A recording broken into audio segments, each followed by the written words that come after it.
आत्महत्या की थैली इन्हें कहा जाता है, क्योंकि ये थैली के रूप में यूकेरियोटिक सेल के अंदर ये पाए जाते हैं। स्पेशली एनिमल सेल में होते हैं, प्लांट सेल में lysosome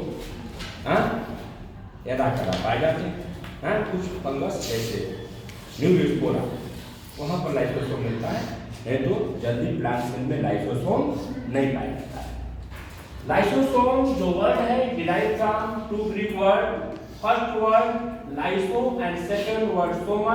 lyso means digestive and soma means body, a body which containing digestive enzyme is called lysosome. ये शाब्दिक अर्थ हो गया कि लाइसोसोम एक ऐसी थैली है जिसके अंदर पाचक एंजाइम विद्यमान होती हैं, उपस्थित होती हैं।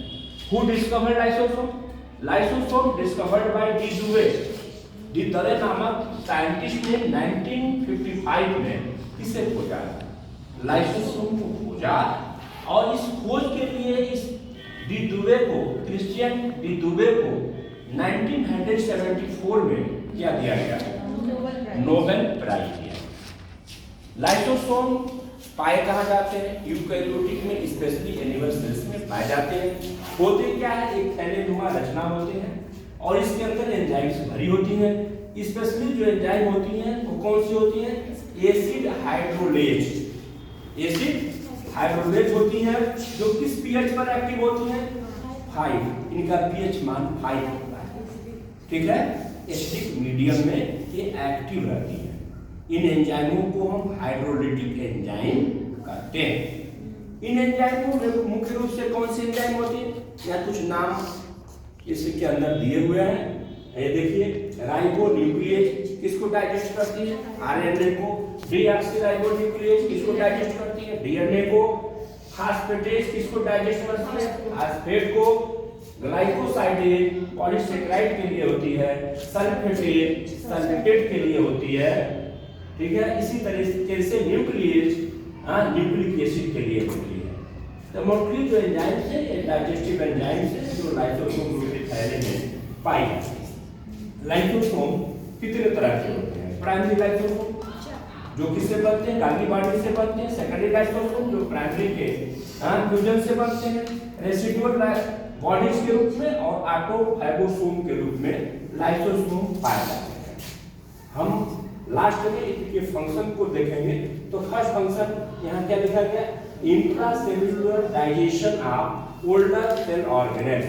हमारे बॉडी के अंदर जो हमारे सेल के अंदर जो सेल ऑर्गेनेल्स पुराने हो जाते हैं, ऐसे पुराने सेल ऑर्गेनेल्स को तोड़कर शरीर से बाहर खंडित करके शरीर से बाहर करने का काम कौन करता है? लाइसोसोम।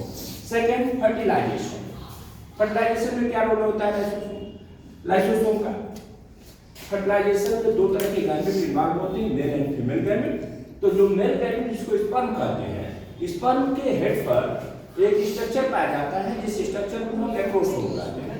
एक्रोसोम में लाइसोसोम अधिक मात्रा में पाए जाते हैं। एक्रोसोम से ही ये क्या करता है? स्पर्म जो एक मेम्ब्रेन को डिजाइन करता है। तो जब तक एक मेम्ब्रेन जो एक को चारों तरफ से घेरे हुए हैं, जिनको हम कोरोना रेडिएटा और जोना पैलोसाइटा कहते हैं, वो डिजाइन नहीं होंगे, तब तक स्पर्म फीमेल न्यूक्लियस तक नहीं पहुंचेगा।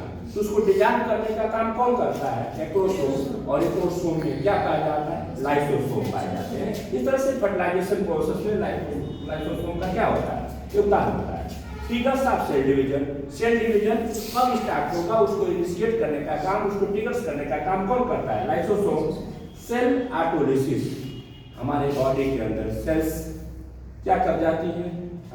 सेल पुरानी वो जो ओल्डर सेल्स हैं वो डैमेज होती है, वो टूटती है, वो नष्ट होती है, ठीक है। और ये काम कौन करता है? तो लाइसोसोम जिस थैले के अंदर बंद होता है, तो लाइसोसोम की जो थैले होती हैं सेल के अंदर फटते रहते हैं और उनके फटने से एंजाइम रिलीज होती रहती है। स्वतः फटती है और इनसे एंजाइम निकलती है जो दूसरे पदार्थों को क्या करती हैं? डाइजेस्ट करती हैं। इस नाम से लाइसोसोम को क्या कहा गया है? सोसाइटल बैग्स कहा गया है। सोसाइटल बैग्स किसे कहा गया है? लाइसोसोम को कहा गया है। This is about lysosome.